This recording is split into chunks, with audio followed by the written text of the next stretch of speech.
Hey everybody, Ross here from The Daily Jaws. Got a great video for you today as we take a look at the Jaws effect. And to help us, we're joined by psychologist Brianna Busque, who specialises in shark conservation psychology and has just published a new paper into the effects of how sharks are portrayed in the media. Before we get started, please be sure to hit the subscribe and click on those all-important notifications so you know when next time we post a cool video. So let's don our wetsuits, lower our anti-shark cages and get to it.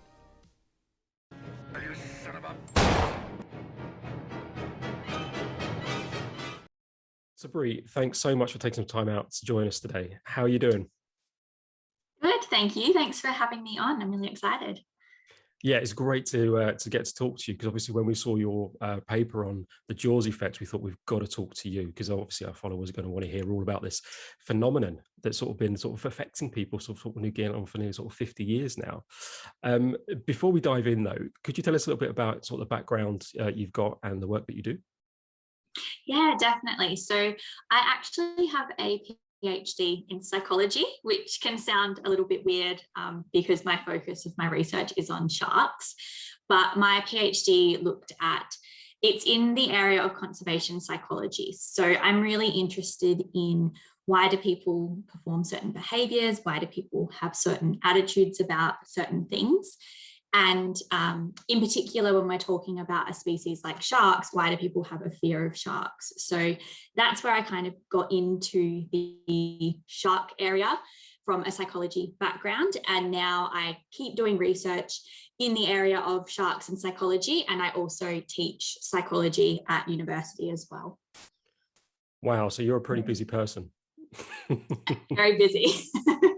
Yeah. So tell us about sort of your relationship with the movie Jaws. I mean, when did you first see it and what are your memories of that? It's such a good question, and one I've been doing a few radio interviews and I keep getting asked how old I was when I first watched Jaws, and I can't remember exactly, but I know that I was quite young enough to find it particularly scary. But also I thoroughly enjoyed it, and I've definitely watched it a few times since. I haven't watched it for quite a while, to be honest. I think now that I do a lot of research on shark movies, it's sort of work now, not necessarily fun. So I don't watch as many now. But when I had an office, my old office, I had the huge photo of like Spielberg in the Jaws, the mouth of Jaws, and that was like one of my favorite photos ever. That's one of my favorite background photos as well. I absolutely love it. And I think you sort of hit the nail on the head there. You know, the movie is something that continues to be watched, even though, say, for you and I, it's become a little bit more of work rather than fun. There's still so much in there for people to sort of continue to reflect on, even sort of 40, 50 years later. What do you think is the continued power of Jaws? Why do people keep coming back to watch it, and why are we still being affected by it? It's such an interesting question. And I think it firstly just shows the power that movies can have over in all different contexts as well. When it's such a pivotal movie, and I think it's one that we all have this sort of nostalgia around watching Jaws, I think as well. But what's particularly interesting is that we know that there's sort of some ideas that some politics, particularly in Australia, around some of the government's initiatives of sharks are based on sort of this idea that sharks get a taste for humans and then continually hunt humans, which there's sort of this hypothesis that comes back to Jaws, that's an interesting sort of, I guess, effect that Jaws has had. But I think what Jaws also did from sort of a movie standpoint is it showed other filmmakers that sharks were big money and big interest. And so I think it just really, so many people tried to jump on that bandwagon, which is something that I've looked at more recently, is just how interesting the huge number of shark films now. And I mean, I'm sure you and your listeners have watched so many of them, but so many of them have such a similar storyline to Jaws as well. So it's definitely had this really big impact on all shark films, I think. I think you're right. And I think the interesting thing that you say there is about how there was suddenly a surge in shark related, not just movies, but books and merchandise when Jaws sort of first came out. And I think the only other movie that comes to mind that was almost as big as Jaws was Star Wars, that followed a couple of years later, because obviously after Star Wars, everyone was making sci-fi films, you know, just when they thought the sci-fi genre was kind of dead, all of a sudden that's all we've kind of got. And it's still a franchise that's going sort of 40 years later. So yeah, I absolutely agree. I think movies like Jaws, when they get something so right, and obviously they really put sharks into the public consciousness, it's very difficult to get to remove them and get rid of them. And that's why you keep seeing this repeated sort of money spinners in terms of movies. So whether that's sci-fi for Star Wars or the continued shark movies that we're getting today, that are basically going back to the legacy of Jaws. Now, your latest paper, now I've got to read this verbatim because I want to get this absolutely right. Your latest paper, which is titled Sharks on Film, an analysis of how human interactions are portrayed in films. In it, you talk about the Jaws effect and you pose two research questions. Now, the first question you ask is, how are shark-human interactions portrayed in film storylines and posters? And then the second question is, are portrayals of shark-human interactions in shark films similar to how shark-human interactions are portrayed in news media? Now, within that, obviously, you do talk about the Jaws effect, and I was hoping you could explain effectively what the Jaws effect is and tell us what your conclusions were when you did look into those two questions. Definitely. So the Jaws effect was proposed by, it's a researcher called Pepper Neff is their last name. And so they do a lot of political research here in Australia. I think they live in the US now though. But so they, sort of going on from what I was saying before, what they really realized is there's some particular storylines in Jaws, particularly around the idea that sort of sharks get a taste for humans. And they sort of discovered that there was a lot of initiatives in Australia in particular, some of the states, if there is a really unfortunate attack, the shark is killed. And a lot of that can go back to this idea that sharks get a taste for humans. And so you can't just let them, you know, go and keep swimming and keep living, because they will continually come back. So that's what was proposed. And that's a really hard thing to sort of objectify and to research. But what we know is those, there was a lot of analysis of how different politicians spoke about the shark mitigation strategies, and a lot of them came back to that storyline. So that's what the Jaws effect is. And the reason I wanted to do this study was the Jaws effect had been studied a little bit, but what hadn't been studied is all of the other shark films as well. And I thought that it was really important to kind of look, we knew, you know, we know a lot about Jaws, both from a research perspective and from just how big of a blockbuster it was. But there's hundreds, you know, there's 100 other shark films as well. In terms of the research findings, it was quite interesting. So I guess to put into context, I've done a lot of other studies on news media and how the news media in Australia has portrayed sharks. So that's why I was interested to see, is it similar to films or different? And it's really similar. So basically every film has sort of either a covert or overt, I guess, portrayal that sharks are dangerous and should be feared. And that typically, you know, the storyline is around people trying not to be bitten by a shark is sort of the crux of that. And the other thing we found, particularly in the posters, was that white sharks were really overrepresented. And so most films, there's obviously some films that have sort of a mythical shark that we can't deter what species it would be, but most species were white sharks, which obviously kind of follows from Jaws, but also is really similar to what we see in news media as well. Do you think, say, if the shark from Jaws had been a different species, say if it had been a bull shark or a tiger shark or something like that, do you think we'd see more of those sharks in those posters and those films? Or do you think because the great white shark is the biggest, more powerful, we would have kind of found our way back to the great white shark anyway?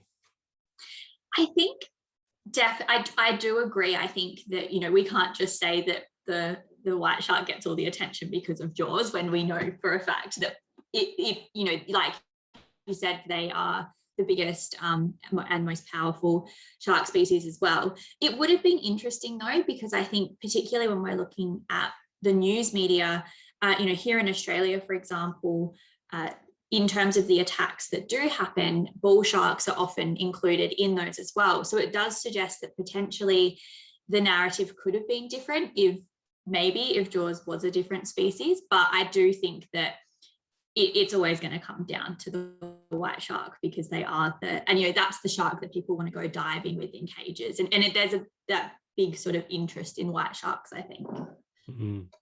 Possibly because of Jaws, though. Definitely. But, I mean, that's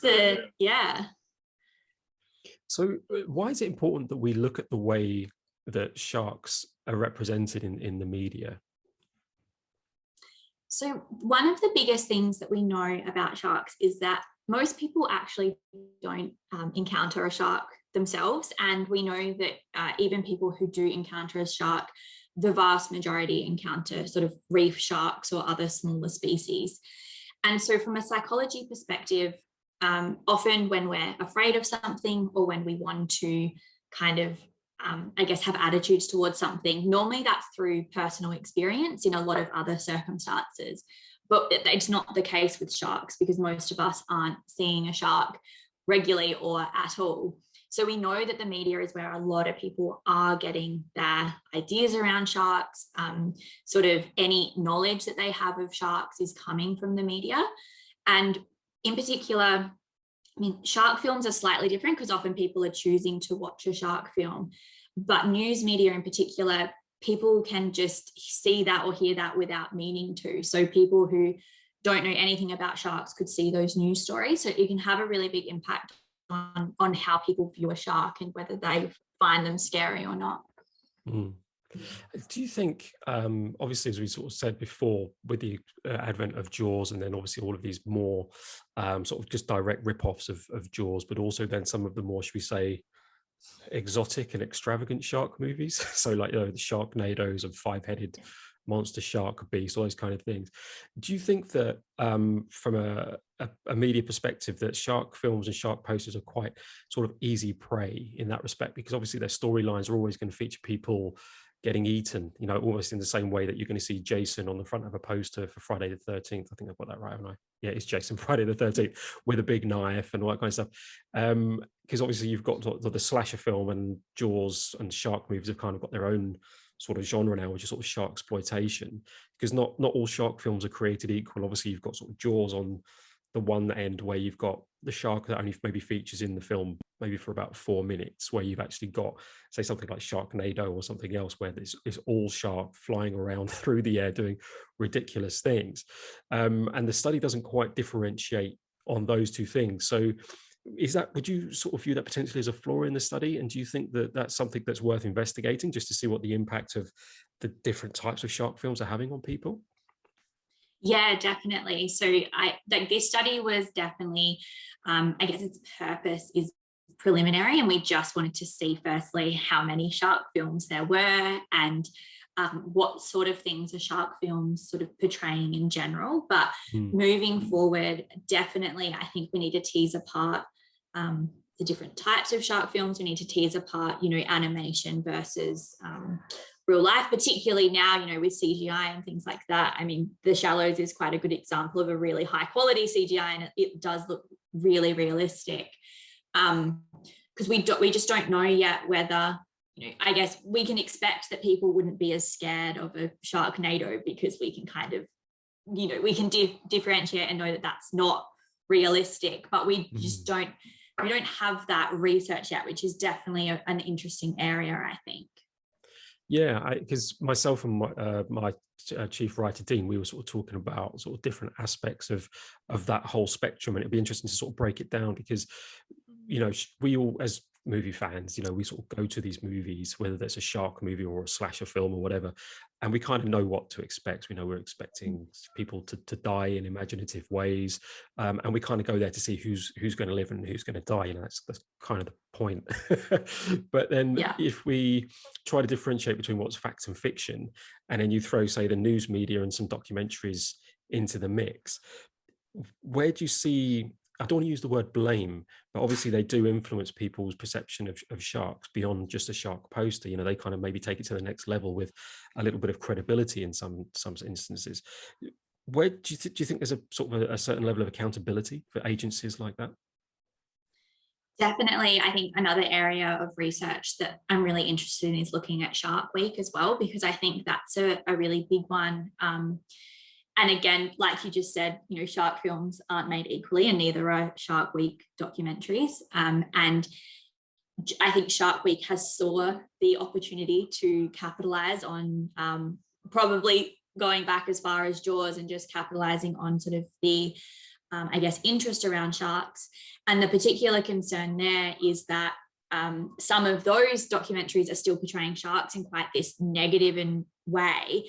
And it's sometimes scientists or people who are kind of portrayed as being scientists saying that. And I think that definitely holds more weight than something, than Sharknado does. So I think that, like you said, we don't want to put a blame on anyone, but I think all the media in general kind of has its own part to play. And something in a previous paper that I have published, I really focused on is sometimes it's just the amount of coverage as well. And it doesn't necessarily matter if a newspaper has this really negative sort of story versus a neutral story, because we're just hearing about sharks so often. And what we know, particularly in a country like Australia, it does make people think that if they go into the water, they're more likely to see a shark. So that's an interesting sort of, I think we definitely need to tease apart the content and the medium that the shark news and shark content is coming from, but also just the sheer amount of shark content can be having an impact as well. I think that's a great shout, because when you sort of hear about a shark encounter or a shark incident or whatever it is, it's always framed in a particular sensationalist way. And then you just keep hearing about it for days and days and days and days. And it's just like, okay, this has happened. It's unfortunate. We need to move on and stop sensationalizing. But I think one of the things as well that you said right at the beginning of the interview was that there's, at that time, particularly in 1975, when Jaws came out, there was a huge amount of profit and money to be made. And I think people are just sort of still squeezing whatever juice they can to try and just continue to sell their media. If you put a shark picture on the front, more often than not, people are going to at least look and pay attention, whether that's a click on a website or a physical newspaper. And something else you said around sort of Shark Week and sort of anything that that sort of does anything around sharks in terms of being entertainment/education, it's always kind of framed in a dramatic, sensationalized kind of way, and then it kind of gets to the root of the information and the truth, where you kind of position it as one dramatic, horrific thing or suspenseful thing, but actually when you look at the way the sharks behave, it's completely different. And I was very lucky a couple of weeks ago to interview one of your natives, actually, Valerie Taylor, for her documentary Playing with Sharks. And I asked her the question, what does she think about sort of modern day shark conservation? And she said it's a fad. It's a PR stunt now, whereas sort of genuine sort of grassroots shark conservation is about policy change and things like that. And rather than going out on boats on pretty locations and swimming with sharks and just sort of presenting that picture, it's actually about connecting with the influencers in those countries and trying to change the way that people are actually legislated in terms of the way that they behave with sharks and how they treat them and potentially how they're presented. So I think kind of what you're saying and sort of the logical next steps is to look at things like Shark Week and analyze those and then present those findings maybe back to Shark Week, I think would be very, very interesting. One question I've got though, which is in my mind, because I've been trying to pick apart sort of where the line is drawn, is how do we draw the line between drama and fiction, inflammatory information and inaccurate depictions of sharks? Because that's kind of what you get, do you know what I mean, across the spectrum. It's like, where do we draw the line and go, that's not accurate, I guess that's data driven, but then you go, that's inflammatory, that's just sensationalism, that's just downright damaging and hurtful. How do we approach sort of trying to draw the lines within those kind of parameters? Yeah, that's such a great question, and one that I think a lot of researchers and other people are probably trying to get to the crux of. I know that one thing that's coming out in sort of in the media, particularly here in Australia, is around the language and around we have a shark attack file in Australia that keeps all the data, and there's differences around provoked attack and unprovoked attack, and there's all these sort of very scientific terminology that people don't understand because they're quite confusing, and so the media will always just default to a horrific attack. And so there's some work being done around the terminology, which is just a small part of that. But I think that that's important, particularly when it comes to news media. I think with films, it's always going to be harder because, and I'm never going to suggest that we should stop making all of these films, and some of them, for example, like Sharknado and things like that. Like, we know that that's not, we know that's not fact, but it's a hard. I think what I really found that through that research that was really interesting is just that basically all the shark films have this sort of negative is not necessarily the right word, but have this storyline that sharks are really dangerous. And I think that that's where the problem comes from, is there's sort of none of these. The only film that we found that genuinely had no sort of scary connotations with sharks was Finding Dory. And I mean, Destiny's a whale shark, which can't harm humans anyway. So I think it would be, even if there was some other films that just kind of balanced it out, then maybe it would be fine to keep having these really sensationalized films. But I think sharks are just never sort of shown in that kind of, and that light. And like you were saying, there's obviously truth to the fact, of course, a white shark can harm a human, but there's so many other shark species that can't. So I think we need to see more of those in some films and less of potentially the white sharks and the bull sharks as well. Yeah, I mean, just listening to what you were saying there, it reminded me of some stats that I think you're something like 8 times more likely to get killed by a vending machine than a shark. But you don't see many films about vending machines. They're not particularly frightening. Do you know what I mean? So I think it's something about, why are we still afraid of sharks than, say, other species of animals? I mean, I know plenty of people that are sort of frightened by spiders, but you don't think about the other risks. If you go to a farm, for example, and you see a cow, you've got more chance of getting killed by that cow than you do a shark in the ocean. So why do you think we're still afraid of sharks in this, I can't think of a better word, but in this such a primal and deeper way when it comes to any other sort of animal there is? Because there's been movies about anacondas, you've got obviously arachnophobia, but Jaws seems to be the one that really put the shark on the map in a way that we just can't shake. Why do you think that is? There's a few hypotheses, particularly from sort of a fear and psychology perspective. And we do know that evolution plays a role, definitely, and that often we fear things that would have posed threats to our ancestors, thousands of years ago. So I think that comes into play here, but that doesn't explain why we seem to have be more afraid of sharks than a snake, for example. Particularly in Australia, we're much more likely to get bitten by a snake.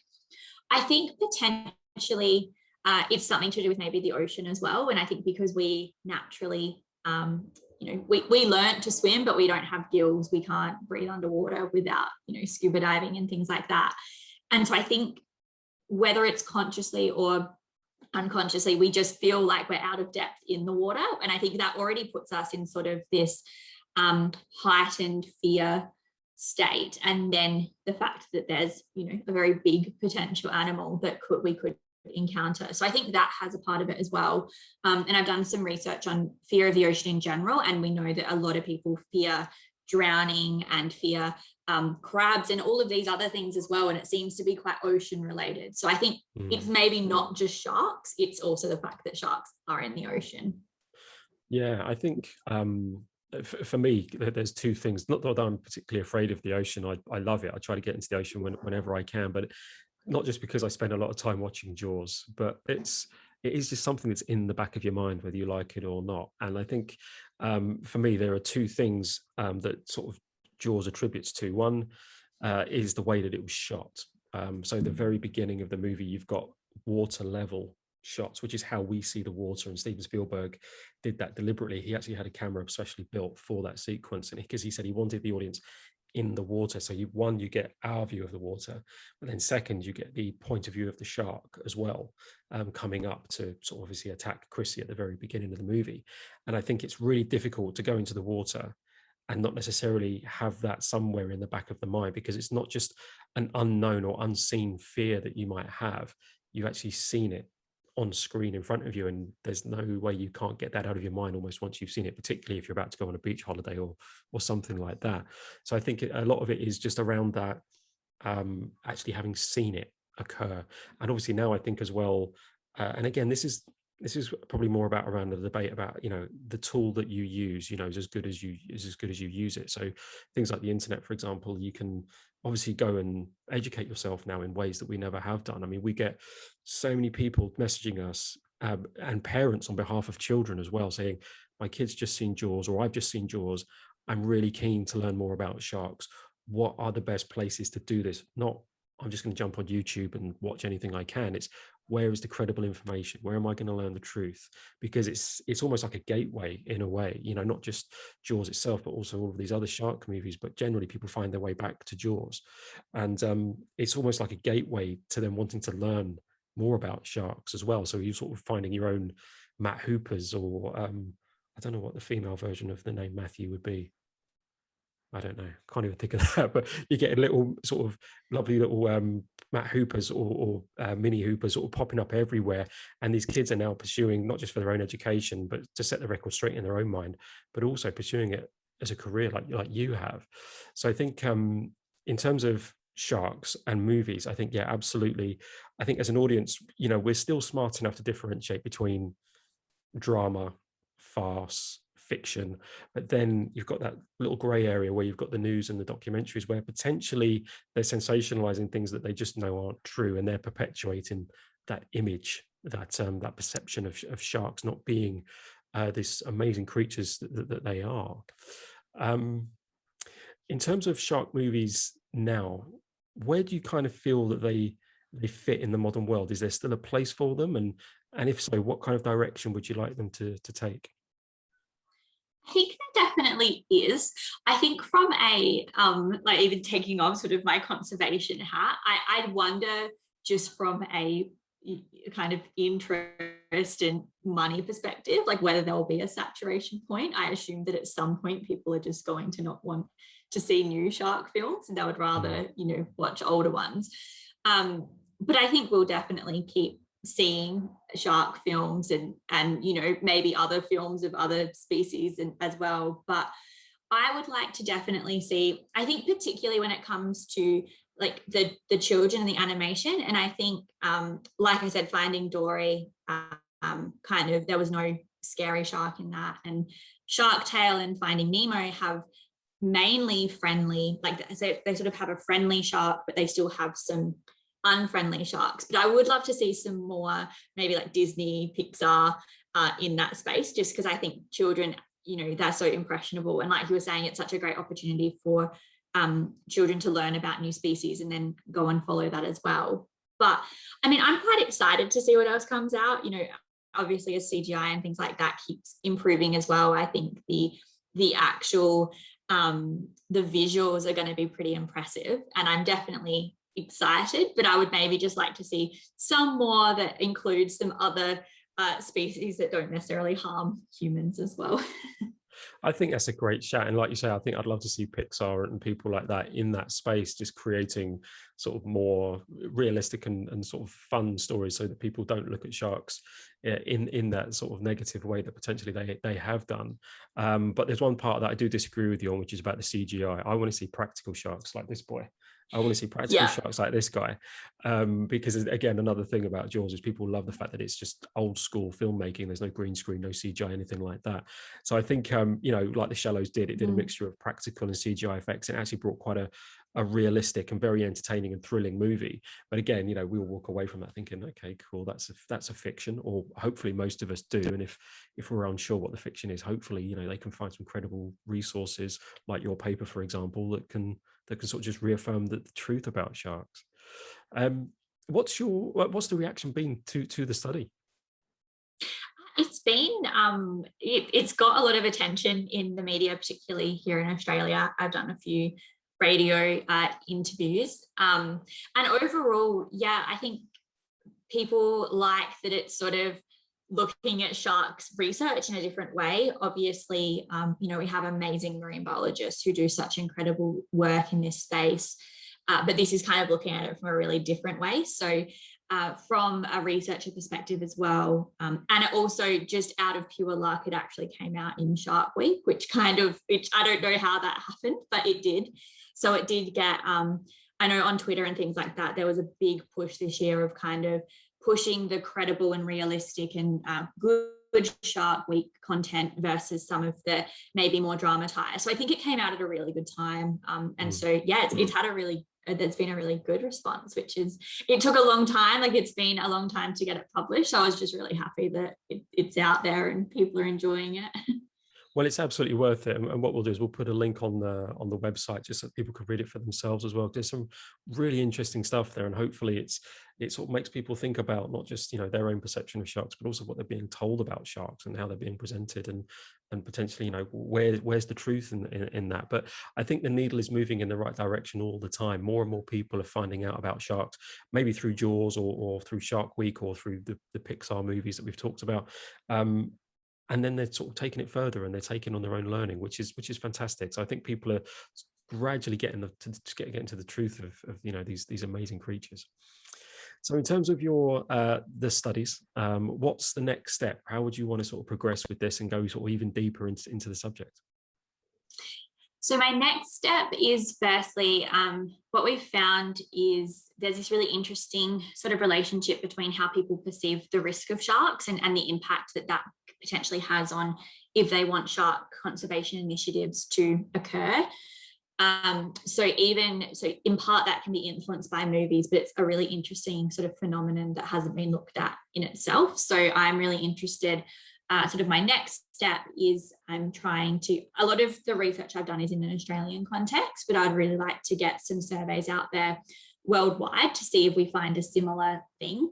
So that's my next step. But then I'm really interested to shift focus more towards the documentaries at the moment, because I think, you know, like we spoke about, it's really important to put sort of a critical lens on them as well, because I feel like at the moment they're kind of getting this free ride almost of, you know, they can say that there's a scientist involved and they can kind of say what they want. So I think it's really important to bring that under the lens when we're looking at the media. And it's a really good time to do that because we just have so many documentaries coming out. You know, Shark Week's getting bigger every year, but even outside of Shark Week, there's heaps as well. So that's sort of the next two stages. And then I'd really love to get into sort of more in depth about, you know, surveying people after they've watched shark films and sort of how do they, you know, what takeouts do they take when they watch a shark film as well. So yeah, a bit on the go, but that's sort of the areas I'd really like to see in the next few years.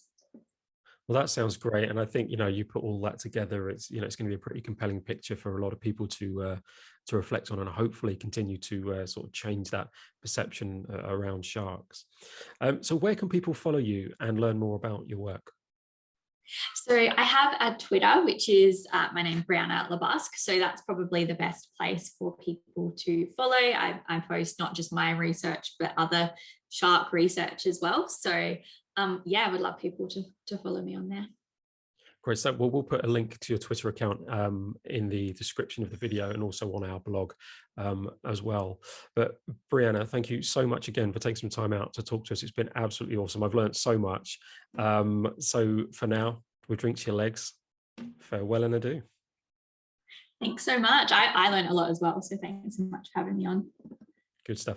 Well, thanks very much for watching, guys. Until next time, I've been Ross for the Daily Jaws. Take care.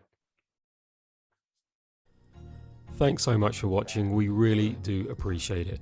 Please give us your support by subscribing to the YouTube channel. You can also follow us on Instagram, Facebook, TikTok and Twitter, and check out thedailyjaws.com for everything Jaws. Until next time, we'll drink to your legs. Farewell and adieu.